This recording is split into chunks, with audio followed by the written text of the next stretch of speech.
Welcome to Wolfcroft, stories based on true people, events and happenings in history, or just some fun adventure, suspense chilling thrillers, or just a short fictional story. You came to the right place. If this is your second time listening, please do not forget to subscribe and hit the notification bell so you won't miss out on new stories. And if you like this one, please don't forget to hit the like button. For now, let's get into it.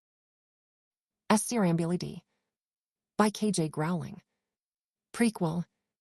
Before the Egg Cracks. A clinical and classified history of what we did to ourselves. The following is reconstructed from leaked WHO internal documents, a deleted thread on eggs posted by a virology PhD student at the University of Edinburgh who has not been seen since November. Fragments of a classified UKHSA briefing obtained by a journalist whose name has been removed at the request of her family.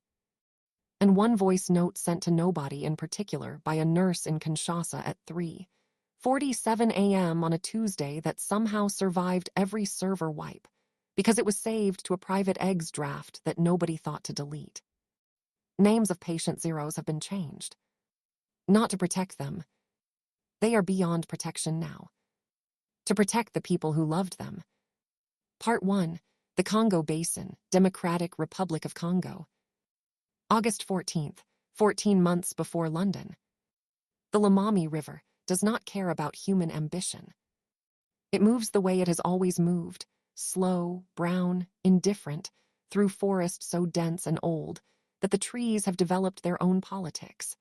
It is not a romantic wilderness. It is not a Heart of Darkness postcard. It is simply one of the last places on Earth where the biological history of the planet remains largely unedited by the species that has spent the last 10,000 years editing everything else. There is a village. Its name is irrelevant to the governments who will later argue about it in conference rooms, sitting at a bend in the river where 3 families have lived for 4 generations. They fish. They farm modest plots. They have mobile phones with intermittent signal and a satellite dish that gets 2 channels. A man we will call Patient Felix is 31 years old. He is a bush meat trader. He has done this work since he was 14, and he is good at it, and he has never been seriously ill in his life, which he considers evidence of a personal robustness he is quietly proud of. On August 14th, Patient Felix traps and kills a Siamese rodent, a soft-furred, unremarkable creature that has been carrying a variant of hantavirus in its kidney tissue for its entire short life. The rodent is not sick. It never was. It is simply a vessel, a flask with legs. Nature does not intend malice. It simply stores things. Patient Felix cuts his hand on his own knife during the process. It is a small cut. He wraps it with a cloth. He thinks nothing of it. He thinks nothing of it for 11 days. Part 2. The incubation. The long, patient, invisible spread. The Lomami Hanta variant, LHV7, as it will eventually be designated by the one WHO virologist who sees it early enough to name it but not early enough to stop it, is not immediately dangerous on its own. This is the first cruelty. It is slow, gentlemanlike almost, an incubation period of 9 to 14 days during which the carrier feels mild fatigue, a low-grade fever that comes and goes like an unreliable house guest, occasional joint ache. Nothing else. Patient Felix travels to Kisangani on day 4 to sell his goods. He shakes hands. He shares food. He rides in a shared taxi with 11 people for 6 hours. He visits his cousin. He attends a small church gathering. He is not a reckless man. He is a normal man living a normal life with a virus in his bloodstream that has not yet decided what it wants to be. On day 11, he develops a high fever. His wife takes him to the nearest clinic. The clinic is understaffed, undersupplied, and the attending nurse has seen enough Hantu-adjacent presentations to recognize the shape of it. She files a report. The report enters a system. The system is slow. Patient Felix recovers on day 16. He feels fine. He tells his wife he told her so. He goes back to work.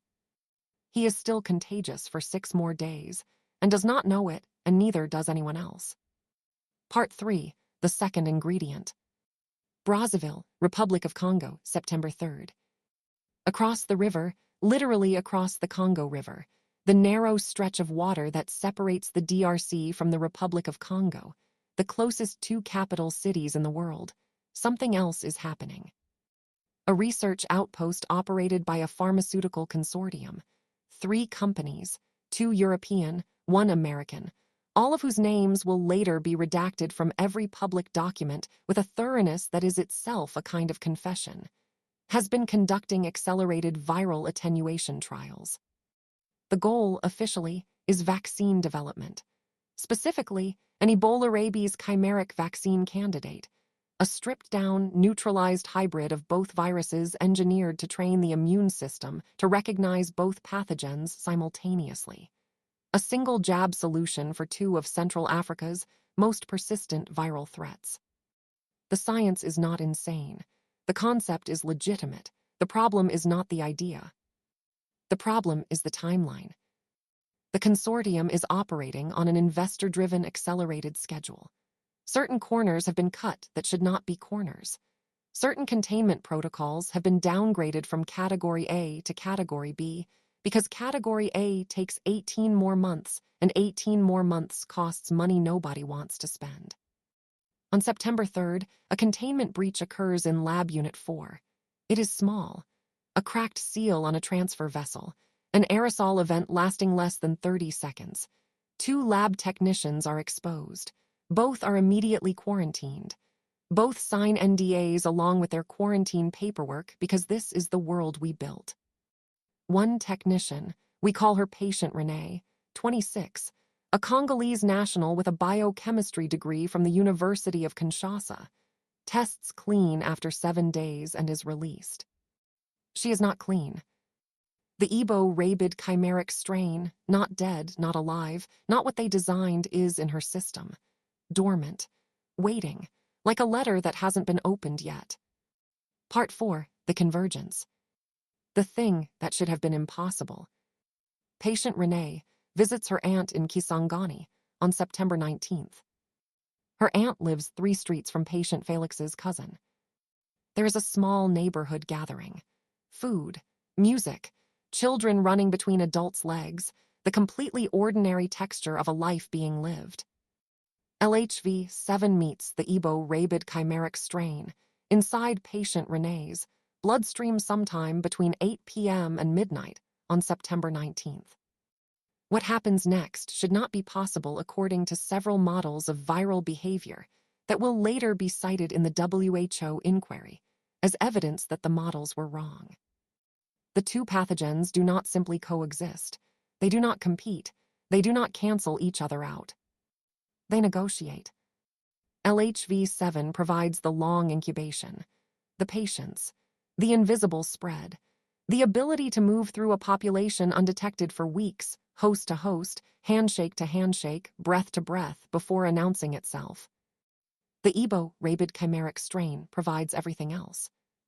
The result, strain 0, which will later be called HEV1, which will later be called the shakes on social media, which will later be called a great many things by a great many terrified people, is a virus with the stealth of Hanta and the eventual ferocity of something for which we do not yet have a clean scientific name. Patient Renee begins to feel unwell on September 28th. By then, she has been back in Brazzaville for 6 days. She has taken 2 taxis, 1 bus and 1 domestic flight. She has had contact with approximately 240 people. Not one of them knows. Part 5, the symptoms, stages of HEV1. Stage 1, days 1 to 14 post-exposure. The invisible stay. Carrier is asymptomatic or near asymptomatic, mild fatigue, possible low fever, fully contagious. This is why it crosses oceans. This is why by the time anyone knows what it is, it has already been everywhere. Stage 2, days 15 to 21. The fever stay. High fever, confusion, intense thirst. Aggression begins to emerge, not violent, not yet, but a short fuse, an irritability, a darkness at the edges of the personality. Most patients at this stage are hospitalized or self-isolating, which slows spread but does not stop it. It has already been spreading for 2 weeks. Stage 3, days 22 to 28. The break.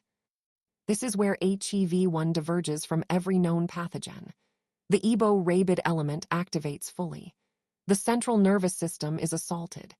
The patient, and they are still a patient, still a person, still technically alive, undergoes a neurological event that severs the higher cognitive functions from the motor and sensory systems. What remains is not a person. It is the body, running on instinct, on hunger, on a nervous system that has been rewired by something that was built in a lab and was never supposed to leave it. The infected are alive, breathing, heart beating, not dead. This is important. This is what makes them worse. Agitated, erratic, moving in bursts, explosive speed, then stumbling confusion, then explosive speed again. Aggressive toward sound and movement and light. Still capable of the sounds of distress, whimpers, half-formed words, the occasional sound that is almost a name, which is the part that breaks people, which is the part that gets people killed. Standing still, listening, hopping. Stage 4, the mutation government accelerated, weeks 6 to 10. This does not happen naturally. This is what the cure does. We will get to this. When we get to this, you will wish we hadn't.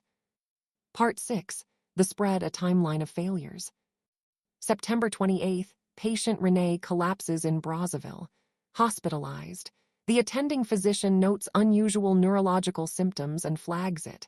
The flag enters a system. The system is slow. October 12th, first cluster identified in Kinshasa. 7 cases. Who notified? Initial assessment, localized, containable, likely Hunter-related. October 19th, 12 cases in Nairobi. Source unknown. The invisible stage has done its work. October 31st, cases confirmed in Cairo, Lagos, Johannesburg, still described publicly as a viral cluster under investigation. The word pandemic is not used. The word pandemic costs money. The word pandemic causes panic. The word pandemic is a political decision as much as a medical one, and the politics are not ready. November 14th, cases confirmed in Paris, Brussels, Amsterdam, traced to a conference. One conference. 140 attendees from 32 countries, each of them in the invisible stage, each of them flying home. November 22nd, cases in London. 12 confirmed, 47 suspected. The UKHSA issues an internal alert. It does not issue a public one. Not yet. The politics are still not ready. December 3rd, the politics become irrelevant. Part 7, the voice note. Kinshasa, 3:47 a.m., October 8th. This is the voice note, left as a draft on eggs, never sent, found later, after. The nurse's name was Amara. She was 29. She had worked at the General Hospital for 4 years. She had seen things. She thought she was past being frightened. I don't know who I'm sending this to. I don't know if I'm sending it anywhere. I just need to say it out loud to someone, even if that someone is a phone. There's a man in bed 11. He came in 3 days ago with a fever. Normal, standard. We see 100 fevers. Last night he was confused, agitated, wouldn't let anyone near him. Tonight, just now, tonight, he looked at me, and I have looked into a lot of eyes in this building. Frightened eyes, painful eyes, eyes saying goodbye. I know what I am seeing when I look in someone's eyes. There was nothing there. There was nobody home. But his hand was still holding the bedrail, and his knuckles were white, and something in him was still holding on. That's what I can't. That's the part I can't. I don't know what this is. I know what it looks like. I know what the fever chart looks like. I know what the neurological presentation looks like. I have sent every report I can send. I have flagged every flag. I just need someone to know that I am here, and I am scared. And the man in bed 11 was somebody's person before this, and now he is something else, and I don't know what we do. I don't know what we do. End of voice note. Duration, 1 minute 43 seconds. Save to eggs drafts. October 8th, 3:47 a.m. Discovered, much later. Amara, unknown. End of prequel. Turn the page. It is now December. It is now London. KJ Growling is at her desk. Nigel is on. The Eggs app is open. And the world is, as yet, still technically intact. Chapter 1, BGINS next. The Yoke Before the Storm. If you would like to know more about history on a specific person, time or place, or even just fictional creativity like adventure, horror, zombie survival, take a moment and drop us a comment down below for your request, or send us a mail and the team here at Wolfcroft Stories will be glad to mention your preferred name as to the inspiration to the video to the story. If you enjoyed this story and want to know, learn or listen to more like these, why not give us a like and subscribe for more? Wishing you a safe and grand week ahead from the team at Wolfcroft Stories.